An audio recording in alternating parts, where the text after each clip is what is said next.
أما بعد باب قول النبي صلى الله عليه وسلم العقيق واد مبارك. یہ باب ہے نبی صلی اللہ علیہ وسلم کے اس فرمان کے بارے میں کہ عقیق بابرکت وادی ہے. امام بخاری رحمہ اللہ فرماتے ہیں ہمیں بیان کیا حمیدی نے، وہ کہتے ہیں ہمیں بیان کیا ولید اور بشر بن بکر التنیسی نے، وہ دونوں کہتے ہیں کہ ہمیں بیان کیا اوزاعی نے، وہ کہتے ہیں کہ مجھے بیان کیا یحییٰ نے، وہ کہتے ہیں کہ مجھے بیان کیا اکرمہ نے، کہ اس اکرمہ نے عبداللہ بن عباس رضی اللہ عنہما کو یہ کہتے ہوئے سنا کہ اس ابن عباس نے عمر رضی اللہ عنہ سے سنا، وہ کہہ رہے تھے کہ میں نے رسول اللہ صلی اللہ علیہ وسلم سے سنا وادی عقیق کے بارے میں. آپ کہہ رہے تھے کہ میرے پاس رات کو اتانی اللیلۃ آت من ربی، رات میرے پاس اللہ کی طرف سے ایک آنے والا آیا، فقال صلی فی ھذا الوادی المبارک، اس نے مجھے کہا کہ اس بابرکت وادی میں نماز پڑھیے، وقل اور آپ کہیے عمرۃ فی حجۃ، عمرہ حج میں ہے. عقیق یہ ایک مقام ہے مدینے سے تقریباً 4 میل کے فاصلے پر. رسول اللہ صلی اللہ علیہ وسلم جب حج کے لیے گئے تو اللہ تعالیٰ کی طرف سے آپ کے پاس فرشتہ آیا. بعض روایات وضاحت ہے کہ جبریل امین وہ آئے اور کہا کہ اللہ کے رسول صلی اللہ علیہ وسلم وادی عقیق میں نماز پڑھیے، یہ بابرکت وادی ہے. یہ نماز فجر کی نماز ہو سکتی ہے.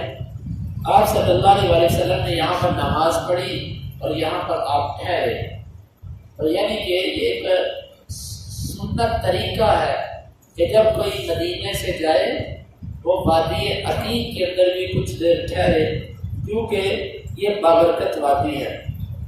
اور ساتھ یہ آپ کہیے کہ عمرۃ فی حجۃ، عمرہ حج میں ہے. اس کے علماء نے کئی مطلب بیان کیے.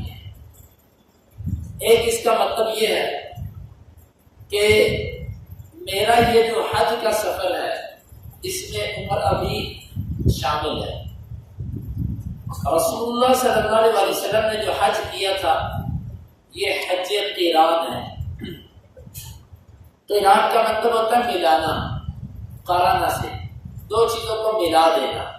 یعنی آپ کا حج ایسا تھا کہ جس میں آپ نے عمرہ کرنے کے بعد احرام نہیں کھولا،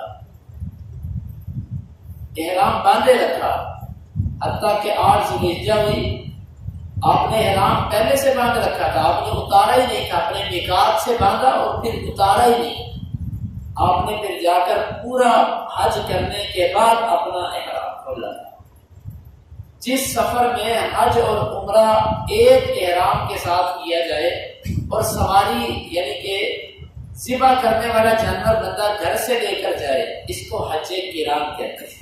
یہ 2 چیزوں کا خیال رکھا جائے گا، ایک سواری اپنے گھر سے لے جائے بندہ، اور دوسرا کہ عمرہ کرنے کے بعد احرام نہ کھولے بلکہ احرام باندھے رکھے حتیٰ کہ حج پورا ہو جائے پھر وہ احرام کھولے. اس کو کہتے ہیں حج قران. نبی صلی اللہ علیہ وسلم نے حج قران کیا تھا. تو اس کا ایک مطلب یہ ہے کہ آپ سے کہا گیا تھا کہ آپ اپنے عمرے کو حج میں داخل کیجیے، یعنی کہ عمرہ بھی حج کے اندر ہوگا. یہ 2 علیحدہ عمل ہے، عمرہ ایک علیحدہ عمل ہے، حج ایک علیحدہ عمل ہے، لیکن یہ دونوں کام ایک سفر کے اندر کیے جائیں گے. یہ مطلب ہے. یا حج کی نیت بتائی جا رہی ہے کہ آپ یوں کہیے عمرہ فی حجۃ، یہ نیت ہے. اور اسی طرح امام بخاری فرماتے ہیں کہ ہمیں بیان کیا محمد بن ابی بکر نے، وہ کہتے ہیں کہ ہمیں بیان کیا فضیل بن سلیمان نے، وہ کہتے ہیں کہ ہمیں بیان کیا موسیٰ بن عقبہ نے، وہ کہتے ہیں مجھے بیان کیا سالم بن عبداللہ نے اپنے باپ عبداللہ سے، وہ نبی صلی اللہ علیہ وسلم سے انہ اوریا، آپ کو یہ خواب میں دکھایا گیا، وہ مال رسول بن الحلیفہ، آپ ذی الحلیفہ مقام پہ پڑاؤ ڈالے ہوئے تھے، ببطن الوادی، وادی کے اندر. قیل لہو، آپ سے کہا گیا انک ببطحاء، مبارکۃ، بے شک آپ پتھریلے علاقے بطحاء میں ہیں جو کہ بابرکت ہے. وقد اناخ بنا سالم، اور ہماری سواریوں کو بٹھایا سالم نے. یتوخا، وہ قصد کرتے تھے، بالمناخ الذی کان عبداللہ یلیہ، اس سواریوں کو بٹھانے کی جگہ کا جہاں پر عبداللہ بن عمر بھی اپنی سواریاں بٹھایا کرتے تھے. یتحرى معرس رسول اللہ صلی اللہ علیہ وسلم، وہ تلاش کرتے تھے رسول اللہ صلی اللہ علیہ وسلم کے رات گزارنے والی جگہ. وهو اسفل من المسجد التي ببطن الوادی، اور وہ نیچے ہے اس وادی کی جگہ سے جہاں مسجد ہے، جہاں ہم نے نماز پڑھی تھی.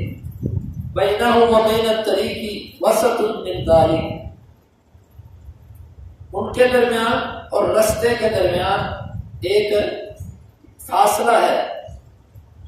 یہ حدیث کا مطلب مفہوم جو ہے وہ یہ ہے کہ سالم جو تھے وہ جب اس وادی میں جاتے تو وہ اس جگہ کو تلاش کرنے کی کوشش کیا کرتے تھے جہاں پر عبداللہ بن عمر رضی اللہ عنہ اپنی سواری بٹھایا کرتے تھے.